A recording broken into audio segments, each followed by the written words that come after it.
అందరికీ నమస్తే. ఈరోజు డేటు 14-8-2024 14-8-2024. రేపు అనగా 15/8/2024 భారతదేశ స్వతంత్రం సిద్ధించిన రోజు, ఆవిర్భవించిన రోజు. యావత్ భారతదేశ సోదరి సోదరమణులకు, పుర ప్రజలకు, యావత్ భారతావనికి సంబంధించిన ప్రజలందరికీ స్వతంత్ర దినోత్సవ శుభాకాంక్షలు. నేను మీ Kakinada Appanna, all India Relli welfare association president and legal adviser and affairs and national all India dignity of union as president. Today topic is reservation. SC supreme court judgement 1/8/2024. Judges panel 6.1 ratification, approval and acceptance of the SC sub classes A B C D group. అయితే మంచి తరుణం, మంచి శుభ పరిణామం. న్యాయమూర్తులకి ధన్యవాదాలు, మరొకసారి కృతజ్ఞతలు నా తరపు నుంచి, ఆల్ ఇండియా రిల్లీ వెల్ఫేర్ ప్రజల తరపు నుంచి. అయితే ఎస్సీ ఏబిసిడి అనే దాని విధానం జనాభా నిష్పత్తిని బట్టి, జనాభా దామాస పద్ధతిని బట్టి రిజర్వేషను నిర్ణయించుకోమని ఆయా రాష్ట్రాలకి సుప్రీంకోర్టు వారు జడ్జిమెంట్ ఇవ్వడం జరిగింది. మనకు 1951లో భారతదేశ జనగణమన జరిగింది. అప్పుడు భారతదేశ జనాభా 34 కోట్లు. All over categories OC, BC, SC, ST.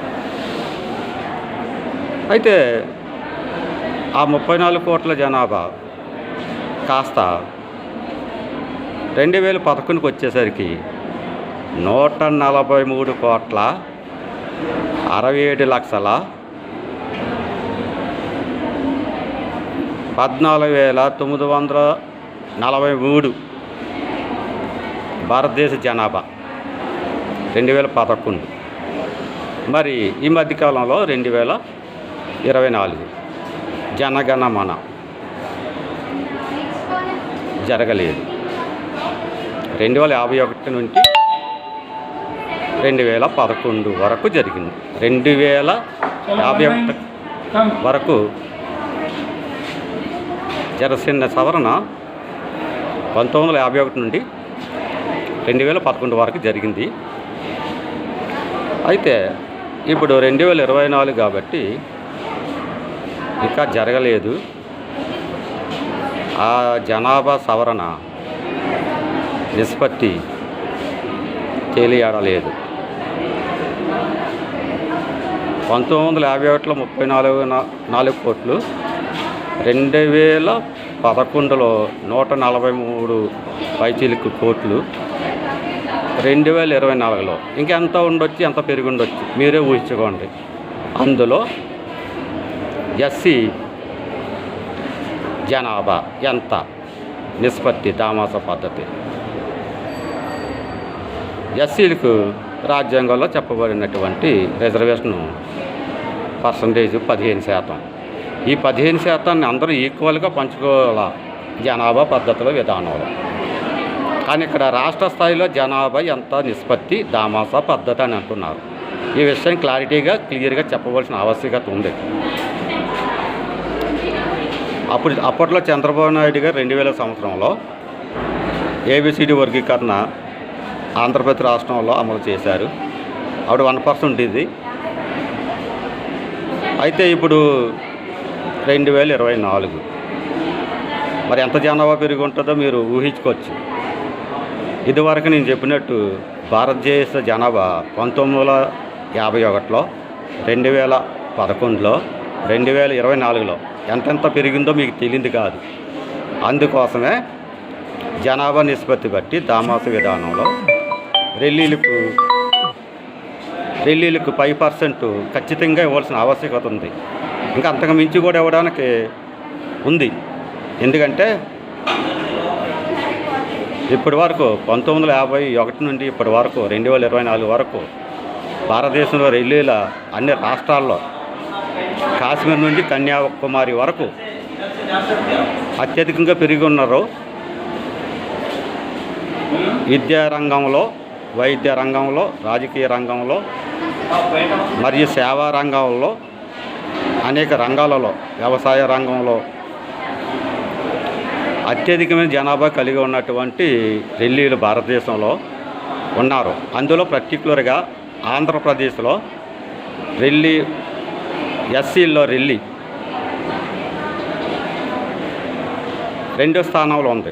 మొదటి స్థానం మాల కులస్తులు, 3వ స్థానం మాదిగ, 4వ స్థానం ఆదిఆంధ్ర.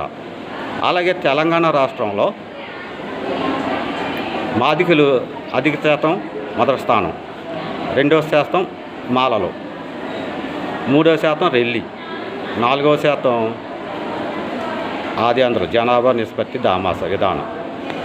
కాబట్టి ఆంధ్రప్రదేశ్లో 5%, తెలంగాణలో 4% జనాభా దామాస నిష్పత్తి పద్ధతిలో ఆయా రాష్ట్రాలు డిక్లరేషన్ ఇవ్వాలని, రాటిఫికేషన్ అండ్ అప్రూవల్ యాక్సెసిబుల్ ఇవ్వాలని ఆయా రాష్ట్రాల ముఖ్యమంత్రుల వారికి మరియు దేశ ప్రధాని శ్రీ మోడీ గారికి, ముఖ్యంగా నారా చంద్రబాబు నాయుడు గారు, పవన్ కళ్యాణ్ గారు మరియు ఇక్కడ తెలంగాణ రాష్ట్ర ముఖ్యమంత్రి రేవంత్ రెడ్డి గారికి నేను మనస్ఫూర్తిగా కోరి ప్రార్థిస్తున్నాను. ఈ యొక్క నేను చెప్పినటువంటి జనాభా దామాస నిష్పత్తి వివరాలు 100% స్పష్టంగా సర్వే ద్వారా ఇవ్వబడి ఉన్నాయి. ఇప్పుడు ప్రాపంచీకరణ విధానంలో కూడా చూడగలిగితే భారతదేశంలో రెల్లీలు విద్యా విధానం పెరిగి అత్యధికంగా విద్యావంతులు ఉన్నారు. కానీ వారికి రిజర్వేషన్ శాతం తక్కువగా ఉండడం వలన వారు ఎంత చదువుకున్నప్పుడు కూడా చిన్న చిన్న ఉద్యోగాలు చేస్తున్నారు. జనాభా నిష్పత్తి విధానంలో 15% జనాభా మాత్రమే మరి రాజ్యాంగం ద్వారా కల్పించబడింది. కానీ అప్పుడు రాజ్యాంగం అమలు రాయబడినటువంటి 1950 జనవరి 26 నుండి అమలు గణతంత్రం రాజ్యాంగం. 1951లో జనాభా నిష్పత్తి విధానం వచ్చింది. అప్పుడు జనాభాకి ఇప్పుడు జనాభాకి వ్యత్యాసం, తేడా మరి ఎంత పెరిగిందో మీకు తెలియదు కదా సార్. ప్రధానమంత్రి వారికి, ముఖ్యమంత్రి వారికి, అలాగే యావత్తు ప్రజానీకానికి. కాబట్టి 15% రిజర్వేషను మనం ఇంక్రీజ్ చేసుకోవడానికి అవకాశం ఉంది. మరి ఇతర కులాల్లో వారి యొక్క అభివృద్ధి విధానంలో ఎంతకాలం విశిష్టానికి రిజర్వేషన్ పొందుతారు? యాక్చువల్గా రెల్లి కమ్యూనిటీ ఎస్టీ కమ్యూనిటీగా అప్పట్లో సర్టిఫికెట్స్ కూడా ఇవ్వడం జరిగింది.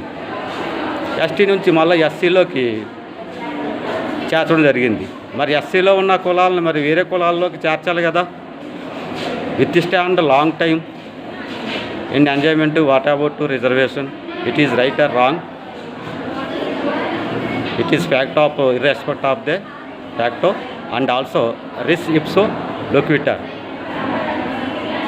prima facie evidence and proof. You can take certain necessary action against. What about withstand in how many years to par with in scheduled caste SC? Then what you providing, what you implementation, inclusion and outclusion, which is communities better than to what about development and welfare, as in wave to attention backlog and poverty line, who is community dependent. This is as defining of the report to the government of India and all states governments. Kindly please recall to take certain necessary action. Kindly please acceptance of the 5% reservation in all sectors belong to the Relli communities. Thank you, sir. Thank you very much. Jai Hind, Jai Bharat.